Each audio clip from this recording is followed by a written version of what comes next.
দেখেন কি রস। আমরা একটা মালটার বাগানে এসেছি, ভিয়েতনামি মালটা নামে পরিচিত। আসলে মালটা কখন সংগ্রহ করবে, এটা সংগ্রহ করার একটা উপযুক্ত সময় আছে।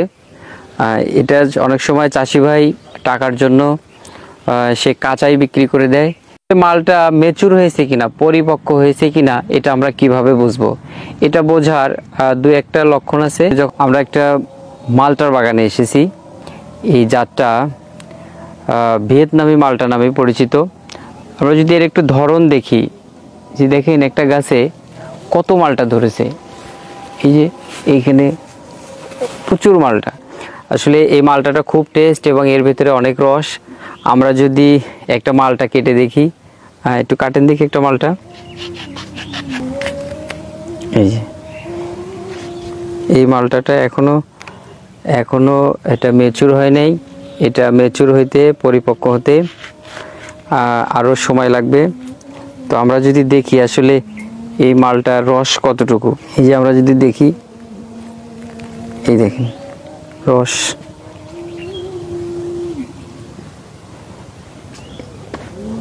দেখেন কি রস। আমরা যদি এটা রস দেখাই, খেয়ে দেখি একটা, খান। বিসমিল্লাহ।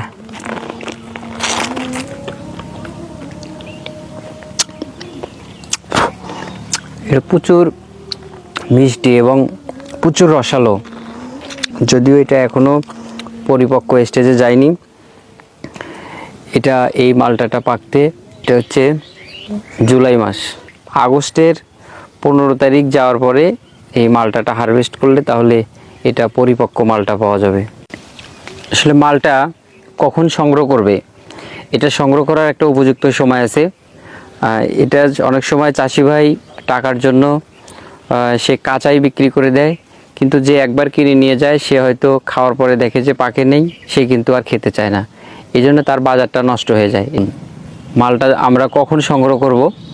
মালটা আমরা সংগ্রহ করব হচ্ছে যে সেপ্টেম্বরের মাঝামাঝি থেকে অক্টোবরের শেষ পর্যন্ত, মানে সেপ্টেম্বরের 15 তারিখের পর থেকে এই মালটা সংগ্রহ করলে সেই মালটাটা মিষ্টি হবে, সুস্বাদু হবে। এই জন্য মালটা চাষি ভাইদের কাছে পরামর্শ হচ্ছে যে সম্পূর্ণরূপে পরিপক্ক হলে তারপরে এই মালটাটা আপনারা সংগ্রহ করবেন। মালটা ম্যাচুর হয়েছে কিনা, পরিপক্ক হয়েছে কিনা, এটা আমরা কিভাবে বুঝবো?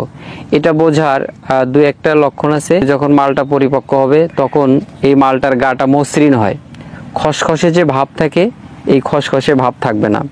যেমন এই মালটাটা অনেকটা মসৃণ হয়েছে, এটা কিছুটা পরিপক্কতার দিকে চলে গিয়েছে। আর একটা বিষয় সেটা হচ্ছে যে এই মালটা যে কাঁচা মালটা সেটা সবুজ হয়, আর এটা যখন পাকবে পরিপক্কতার দিকে যাবে তখন এটা হচ্ছে গাঢ় সবুজ থেকে হালকা সবুজ হবে। তো আমরা এই দুটো সিমটম দেখে বুঝতে পারবো মালটা পেকেছে কিনা। এক, সেটা হচ্ছে যে এটার গা মসৃণ হবে, চকচকা হবে। আর 2 নম্বর হচ্ছে গাঢ় সবুজ থেকে হালকা সবুজ হবে। আর মালটা পেকেছে কিনা এটা বোঝার আর একটা সিস্টেম হচ্ছে যে মালটা কেটে খেয়ে দেখতে হবে এটা পরিপক্ক হয়েছে কিনা।